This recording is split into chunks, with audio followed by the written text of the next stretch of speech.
তো hey guys, I am উজ্জাইতাই আনন্দিয়া।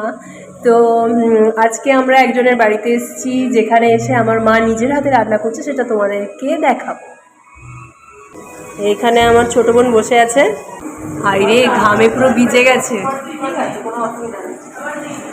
এখানে কুমড়ো ভাজা চলছে, ভাত অলরেডি হচ্ছে, এখানে আনাজ কাটাকুটি আছে, ওটা চিকেন, এটা মাটন।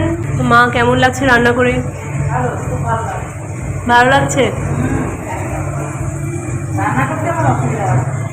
রান্না করতে অসুবিধা হয় না?